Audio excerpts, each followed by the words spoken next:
Europe میں تھا نا، تو میں نے ولاگ میں بھی اس کا تذکرہ کیا کہ مراکش، وہاں میں کسی مسجد میں تھا پیرس میں، تو قرآن کی تلاوت ہو رہی تھی۔ میری عادت ہے، میں کوئی بھی قرآن کی تلاوت کر رہا ہوتا ہے نا تو 2-3 آیتیں تو میں غور سے سنتا ہوں، اور کمال کی بات یہ کہ قرآن جب بھی آپ کہیں سے بھی سنیں گے نا، اس کی تعلیمات بہت ہی پاکیزہ ہوتی ہیں، سمجھ میں آ رہی ہوتی ہیں، نیچر کو اپیل کر رہی ہوتی ہیں۔ تو چونکہ میں وہ کیمرہ میرے ہاتھ میں تھا اور کچھ بوڑھے لوگ بیٹھے ہوئے تلاوت کر رہے تھے،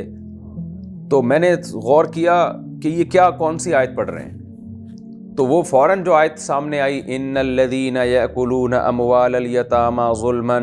انما یأکلون فی بطونہم نارا، بے شک وہ لوگ جو یتیموں کا مال ناحق کھاتے ہیں وہ اپنے پیٹ میں آگ کے انگارے بھر رہے ہیں۔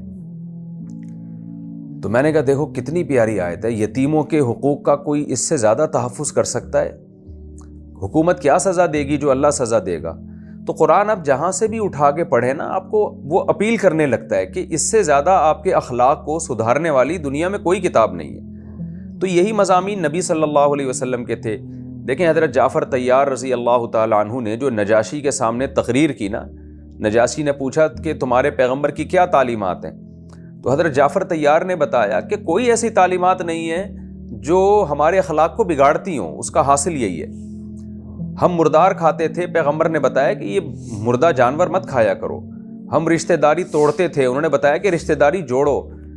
اور بہت ساری چیزیں جو حضرت جعفر طیار نے تقریر کی، جن کو سن کے نجاشی متاثر ہوا۔ تو اتنی پاکیزہ تعلیمات اس ماحول میں، اور جس میں نبی کا ذاتی کوئی مفاد نہیں، لیکن جواب میں مشرکین کیا کہہ رہے ہیں؟ یا ایھا الذی، اے وہ شخص، نزل علیہ الذکر، جس پر نصیحت نازل کی جا رہی ہے۔ دیکھیں مشرکین تو نہیں مانتے تھے کہ نبی پہ قرآن نازل ہو رہا ہے، لیکن مذاق میں۔ اس کی مثال ایسے ہے نا، جیسے کوئی شخص کہے کہ میں نے MBBS کیا ہے اور میں ڈاکٹر ہوں، اور پھر وہ آپ کو بتائے آپ میں یہ بیماری ہے، آپ اس کا علاج کرائیں، تو اگلا انکار کر رہا ہے کہ تو ڈاکٹر نہیں ہے، تو ڈاکٹر نہیں ہے، اور میں مانتا ہی نہیں کہ مجھ میں یہ بیماری ہے۔ تو ایسے موقع پہ طنز میں کیا کہے گا کہ ہاں بھائی ڈاکٹر صاحب، جو بڑے ڈاکٹر بننے کا دعویٰ کرتے ہیں، جنہوں نے پورا کورس کیا ہوا ہے، آپ بتائیں، یہ رپورٹ تو میری کلیئر ہے اور مجھے تو یہ بیماری نہیں ہے۔ تو ایسے موقع پہ اس کو طنز کے طور پہ کہا جاتا ہے کہ ڈاکٹر صاحب، یا جو یہ دعویٰ کر رہے ہیں کہ میں ڈاکٹر ہوں یا میں انجینئر ہوں، تو اس کے یہ مذاق کے طور پر ہوتا ہے۔ تو یہاں بھی یہ نبی صلی اللہ علیہ وسلم کا مذاق اڑانے کی نیت سے کہہ رہے ہیں کہ اے وہ شخص جس پر نصیحت نازل کی جاتی ہے، تو اصل میں معاذ اللہ دیوانہ ہے۔ ظاہر ہے دیوانوں پہ نصیحت نازل نہیں کی جاتی، پاگلوں پہ نصیحت نازل نہیں کی جاتی آسمان سے۔ اللہ معاذ اللہ کسی پاگل اور دیوانے کا انتخاب تھوڑی کرے گا قوم کا لیڈر بنانے کے لیے اور رہنما بنانے کے لیے۔ تو وہ بہت زیادہ مذاق میں کہا کرتے تھے، اور نبی صلی اللہ علیہ وسلم کے دل پر آرے چلا کرتے تھے، کیونکہ جس کی جو سیرت ہے وہ بے غبار ہو اور پاک دامن ہو، اور اس کو اپنی قوم کی اصلاح کی فکر ہو، اس کی طبیعت میں ویسے ہی حساسیت بہت زیادہ ہوتی ہے، وہ سینسیٹیو ہوتا ہے۔ اور ویسے بھی جو نیک ہونا، اس کی طرف جب برائی کی نسبت کی جاتی ہے تو اس کو زیادہ غصہ آتا ہے اور اس کو زیادہ تکلیف ہوتی ہے۔ تو پیغمبر صلی اللہ علیہ وسلم کو بہت زیادہ تکلیف ہوتی تھی، اس لیے قرآن میں ان موضوعات کو بار بار ان کا تکرار کیا گیا ہے نبی کو تسلی دینے کے لیے، تاکہ نبی کو تسلی ہو کہ اے اللہ تعالیٰ غافل نہیں ہے، اللہ ان ساری باتوں کا جو الزامات آپ پر لگائے جا رہے ہیں سن رہا ہے۔ کیسی بدبختی سے الزام لگایا کہ اے وہ شخص جس پر قرآن نازل کیا جاتا ہے، انک لمجنون، یقیناً تو مجنون ہے، معاذ اللہ دیوانہ ہے، لو ما تاتینا بالملائکۃ، اگر تو سچا ہے اپنے دعوے میں، تجھے خدا نے بھیجا ہے پیغمبر بنا کر، تو ہمارے پاس فرشتے کیوں نہیں لے کے آ جاتا؟ تو فرشتے دکھا دے، آسمان سے فرشتے اترے تیرے ساتھ، فرشتوں کی ایک جماعت، تو یہ معجزہ کیوں نہیں دکھا دیتا؟ اللہ نے اس کا جواب دیا، ما ننزل الملائکۃ الا بالحق، دیکھو ہم فرشتے نازل نہیں کرتے مگر فیصلے کے ساتھ۔ یعنی اتنے واضح معجزے جب اللہ دکھاتا ہے تو پھر مہلت نہیں دیتا، ابھی تمہارے پاس غور و فکر کا راستہ کھلا ہوا ہے، ابھی تم محمد صلی اللہ علیہ وسلم کی سیرت میں غور کرو، آپ کی پاکیزہ زندگی میں غور کرو، تورات اور انجیل اٹھا کے دیکھو، اس میں تمہیں محمد صلی اللہ علیہ وسلم کی خوشخبریاں نظر آئیں گی، ان نشانیوں میں غور کرو، پھر آپ صلی اللہ علیہ وسلم کے بارے میں یہ غور کرو کہ آپ کا کوئی مفاد نہیں ہے اور آپ کی تعلیمات کتنی پاکیزہ ہیں، ان میں غور کر کے ایک رائے قائم کرو، اس کے بعد ایمان لے کر آؤ۔ ابھی غور کرو گے، اس غور کرنے کے لیے اللہ نے تمہیں مہلت دی ہوئی ہے، عذاب نہیں آ رہا فوراً۔ اگر اتنے واضح معجزے دکھانا اللہ شروع کر دے کہ جنت اور جہنم تمہارے سامنے لا کے رکھ دی جائے، آسمان سے فرشتے نازل ہونا شروع ہو جائیں، تو پھر تو ایسی حجت تمام ہو جائے گی، پھر تمہیں مہلت نہیں ملے گی۔ جیسے کہ صالح علیہ السلام کی قوم کو جب انہوں نے اونٹنی کا مطالبہ کیا اور پہاڑ سے اللہ نے اونٹنی نکال دی، تو پھر مہلت نہیں ملی ان کو، تو تمہیں بھی نہیں ملے گی۔ اس لیے اللہ فرماتے ہیں ما ننزل الملائکۃ الا بالحق، ہم فرشتے نازل نہیں کرتے مگر پھر فیصلے کے ساتھ، وما كانوا اذا منظرین، اور پھر یہ لوگ اس صورت میں مہلت نہیں دیے جائیں گے، اللہ فوراً ہلاک کر دے گا۔ انا نحن نزلنا الذکر، اور یہ جو تم نے تانا دیا ہے نبی کو کہ اے وہ شخص جس پر قرآن نازل ہوتا ہے، نصیحت نامہ نازل ہوتا ہے، یعنی مذاق میں تم نے کہا، تو بے شک ہم نے ہی اس قرآن کو نازل کیا ہے، یہ آٹومیٹیکلی نہیں ہو رہا، ہم نے نازل کیا ہے۔ وَإِنَّا لَهُ لَحَافِظُونَ، اور ہم ہی اس کی حفاظت کر کے دکھائیں گے۔ تم تو سید الانبیاء کا مذاق اڑا رہے ہو، مذاق میں کہہ رہے ہو کہ ان پہ قرآن نازل ہو رہا ہے، اور حقیقت میں تو یہ دیوانے ہیں۔ تو عنقریب تمہیں پتہ چل جائے گا کہ جس کو تم دیوانہ کہہ رہے ہو اس پر نازل ہونے والے کلام کی حفاظت کیسے ہوتی ہے۔ کسی دیوانے اور معاذ اللہ کسی پاگل پر جو باتیں کر رہا ہوتا ہے نا زبان سے، ان باتوں کی ایسے حفاظت نہیں ہوتی۔ آپ دیکھ لیں قرآن کا یہ معجزہ ہے کہ سید الانبیاء پر جو قرآن نازل ہوا، کیسی اللہ نے، کوئی کہہ سکتا تھا کہ 1400 سال کے بعد بھی اس کے درس پوری دنیا میں نشر کیے جائیں گے، لاکھوں کروڑوں لوگ اس کے درس کو سنیں گے، اس کی تلاوت کو سنیں گے، نمازوں میں تلاوت کریں گے، حرمین میں 4-5 لاکھ کا مجمع امام کے پیچھے ہاتھ باندھ کے تراویح میں اس قرآن کو سنے گا، اور پوری دنیا میں اس کو پڑھا جائے گا، مختلف خوبصورت آوازوں میں پڑھا جائے گا، اس کی آوازوں کے مقابلے ہوں گے کہ کون خوبصورت آواز میں پڑھتا ہے،